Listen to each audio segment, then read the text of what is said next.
İslami ruh modelinde pornografi nasıl anlaşılmalıdır? Pornografi bağımlılığı nasıl anlaşılmalıdır? İkincisi de buna mani olmak ve bunu iyileştirmek için, bu bağımlılığa çare bulmak için ne yapılması gereken İslami model nedir? Bunlardan bahsetmek istiyorum. Evet. Kısaca İslami açıdan pornografiden bahsetmek istiyorum. Birçok Müslüman şunu bilir ki evlilikten önceki ilişkiler, yani gayrimeşru ilişkiler haramdır, zinadır. Kur'an bize zinaya ve kötü şeylere yaklaşmamamız gerektiğini söyler. Müslümanlara sorulmuştur Amerika'da ve Kanada'da bir çalışmada 300-400 Müslümanla konuşmuşlardır. Erkeklerin %92 ve kadınların %74'ü pornografi kullandığını söyledi. Daha önce izlediklerini söyledi. Daha sonra konuşmacılara ailelerinin pornografiyle konuşmaya açık olup olmadığı soruldu. %90'ı onların hayır, ailemiz buna açık değil dedi. Evet. Şimdi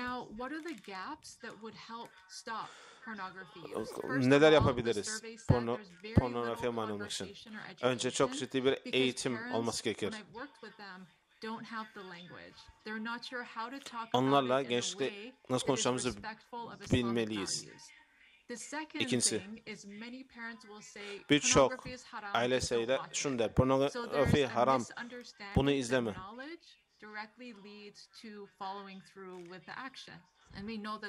Evet. Ne yazık ki bazen aileler sinirlidir, bazen kötü sözler söylerler, Allah'ın ismini cezalandırma unsuru olarak kullanırlar. Ancak bu tarz farklı şeylerin nasıl baş edileceğini bilmezler. Bugün birçok kişi tarafından pornografi izleme yanlış görülür. Ancak daha derin meseleler vardır burada.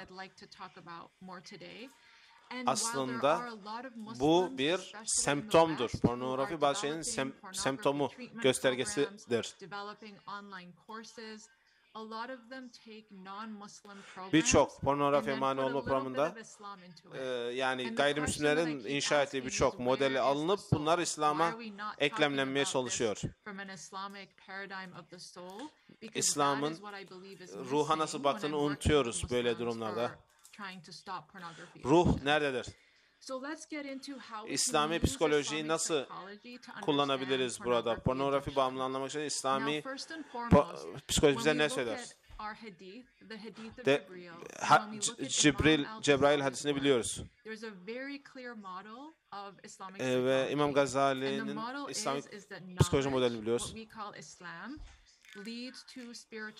Burada bilgi, İslam, ruhaniyet, iman ve ihsan da ahlaki faaliyetlerdir. Kalp çoğu zaman unutulur. Kalp kısmı unutulur pornografi bağımlılığı konuşulduğunda. 4 önemli mefhumdan, kavramdan bahsetmek istiyorum. 4 unsur vardır. Birincisi nefistir.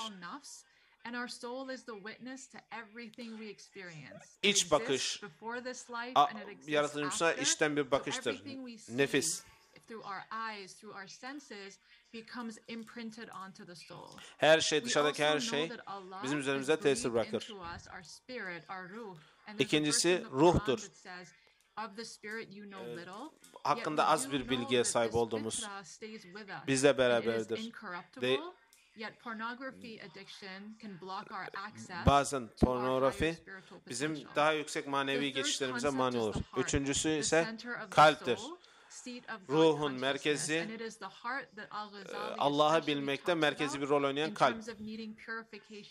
Tezkir, temizlenme için kalp temizlenmesi çok önemlidir. Dördüncüsü de akıldır. Biz daha çok ona akılla, beyinle atıf yaparız. Onun temizliği birçok sorunun çözümünde bu dünyada önemlidir. Evet. Dr. Rahman Cohen'in modeline burada bakıyoruz. Rahman and Cohen'ın çizdiği bir tablodur bu. Bakıyorsunuz üstte bu bir buzdağı. %90'ı aşağıdadır. Bakıyoruz pornografi sorunu. Suyun görünen yüzeyidir. Çoğumuz şunu anlamıyoruz ki buzdağının görünen kısmını göremiyoruz. Kalp, akıl, ruh aslında kaybedilen yerlerdir. Bunlar aslında pornografiye manacı şeyler. Çoğu zaman nefsi, davranışın nefsi şeyleriyle alakadar oluyoruz. Onları konuşuyoruz. Sadaka ver, şu insanlarla gezme. Bunları konuşuyoruz nefs noktasında. Ve bu tarz terapilerimiz, tavsiyelerimiz çoğu zaman faydalı olmuyor.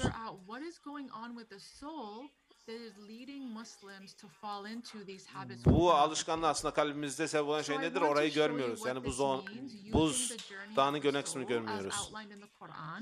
Kur'an'da şunu konuşabiliriz. Ruhun pornografiye bakan tarafını konuşuyoruz. Biz kendimizi Müslüman olarak tavsiye ediyoruz.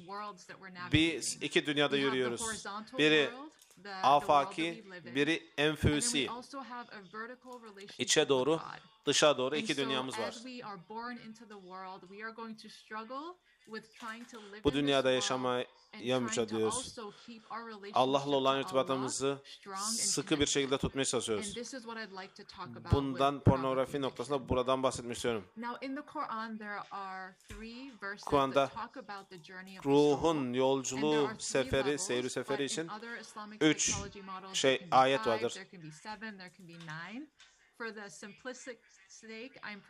3 seviyeden bahsetmek istiyorum. Farklı seviyeler de var. Nefsi emmare, nefsi levvame, nefsi mutmainne. Farklı sınıflandırma var. Ben bu üçünden bahsetmek istiyorum. Pornografi hakkında. Pornografi ve nefsin yolculuğu hakkında, insan yolculuğu hakkında bahsedeceğim. İlk önce nefsi emmareden bahsedelim. Bu ruh bedenin emrinde olan ruhtur. Nefs-i emmarenin iki hedef vardır.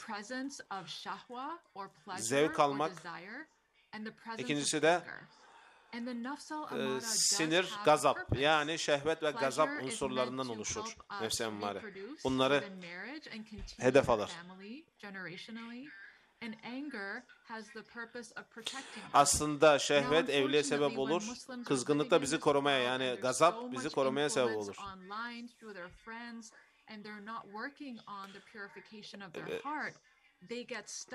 Kalplerini temizlemeyle uğraşmayan, tezkiye nefsi yapmayanlar nefsin bu seviyesinde kalırlar. Kirlenirler.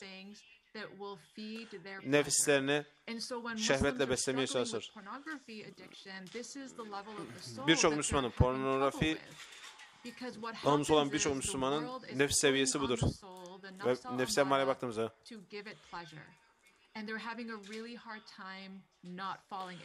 birçok Müslüman sıkıntı çekiyor buraya düşmek. Nefs-i emmare kötü veya yanlış değildir. Allah bunu bir sebebe binaen yaratmıştır. Bir denge için. Onların içindeki kuvvetli bir sestir. Onların ruhaniyatına girmeye mani olan bir ses gelir.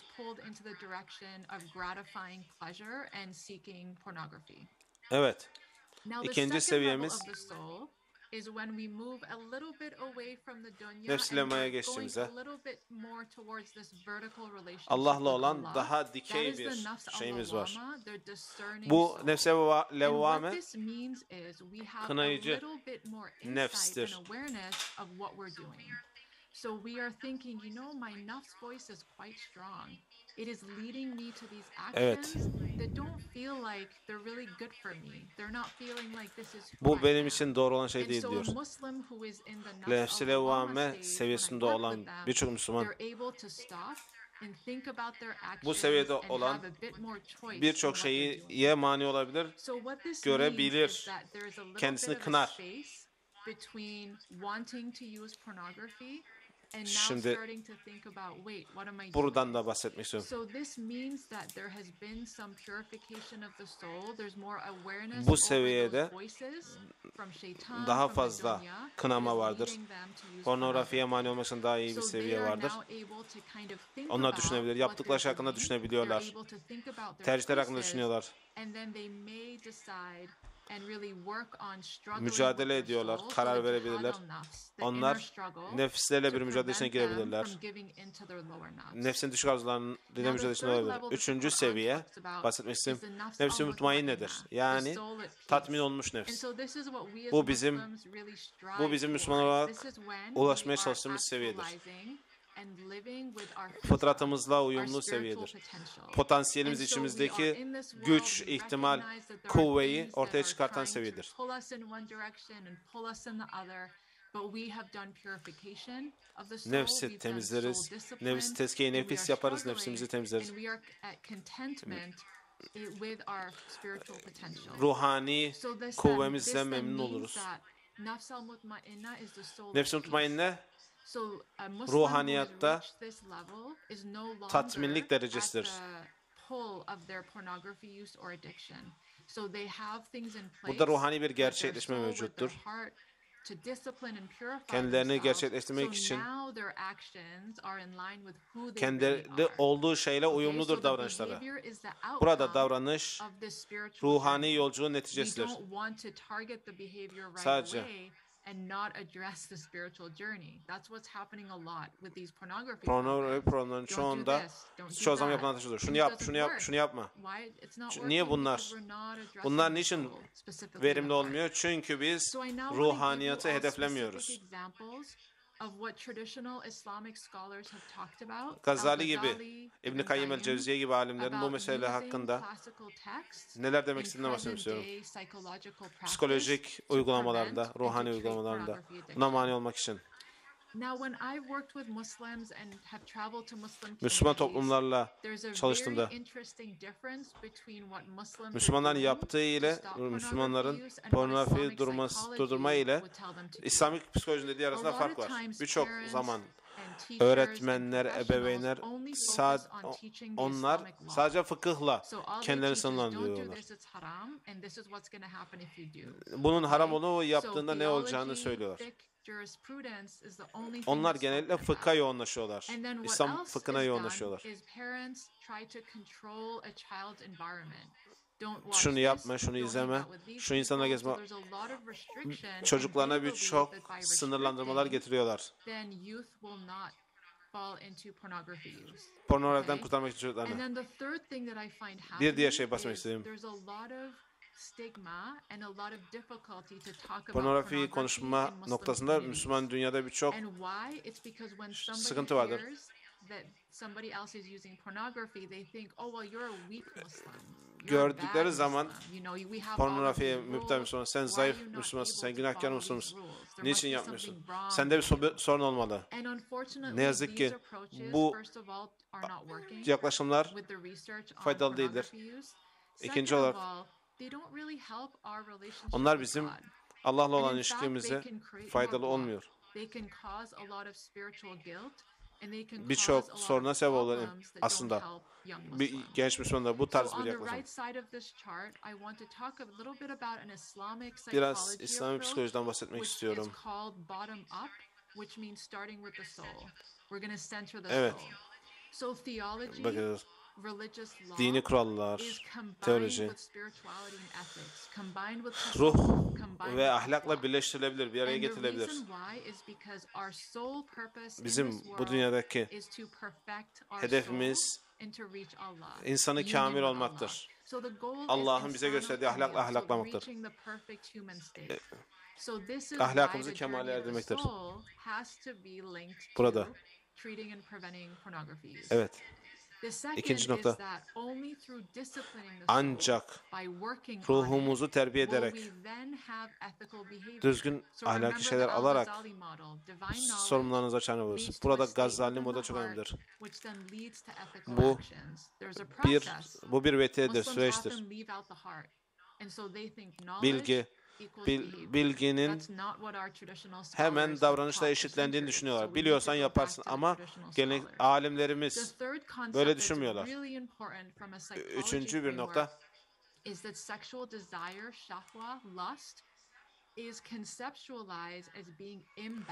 Üçüncü olarak şehveti yanlış olarak yorumluyoruz. Kalbin hastalığı olarak düşünüyoruz. Ve dengesiz bir tavır alıyoruz.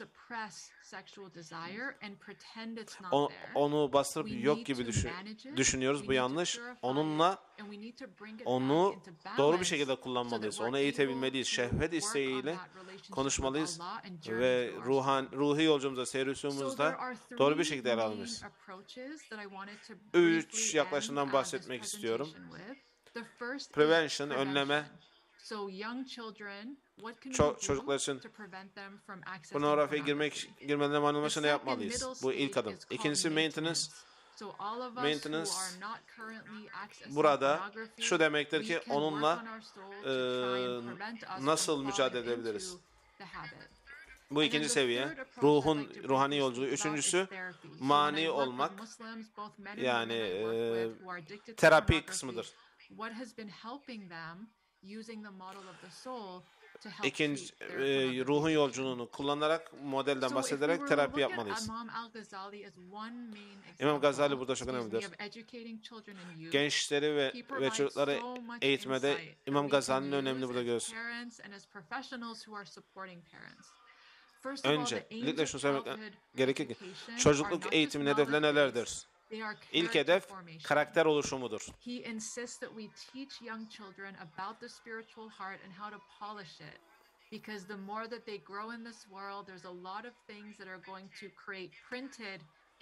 Birçok şey bu dünyada, yaşadığımız birçok şey kalbimizde yaralar açacak, şey yapacak. Burada çocuğun ahlaki gelişimi çok önemlidir. Karakter gelişimi çok önemlidir. Kalbi cilalamak burada çok önemlidir. Cilaül kalp dediğimiz. Daha sonra ahlaki gelişim.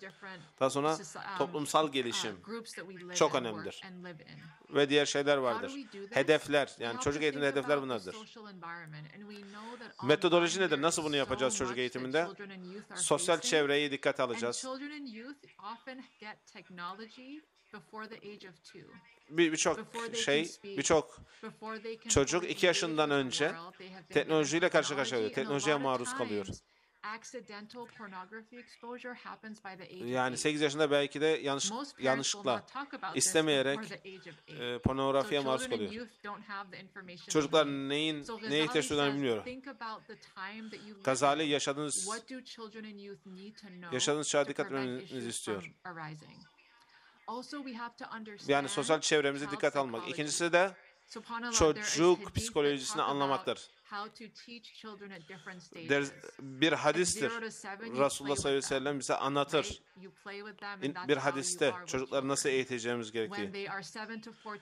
7 ile 14 arasında onlara dini şeyler öğretirsin. 7 yaşına kadar başka bir şey, 7 yaşına 14 yaşına kadar öğrenmek. 14 yaşında onlarla arkadaş olursun. Onların yavaş yavaş müstakil olması, hür olması gerekir.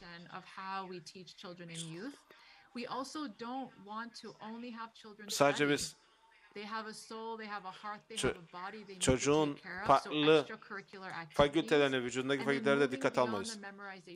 Sadece bir bilgi öğrenmeleri değil, bu bilginin faydalı olması bedene. Bunlar da önemli şeyler. Evet. Bakımı, ruhun terbiyesinde neler yapabiliriz?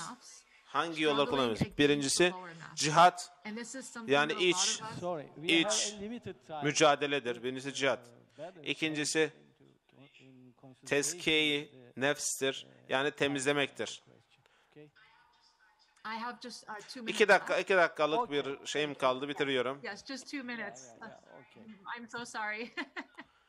Üçüncüsü tehsibil Sorry. evet. Sorry. That's For my okay. interrupt. That's okay.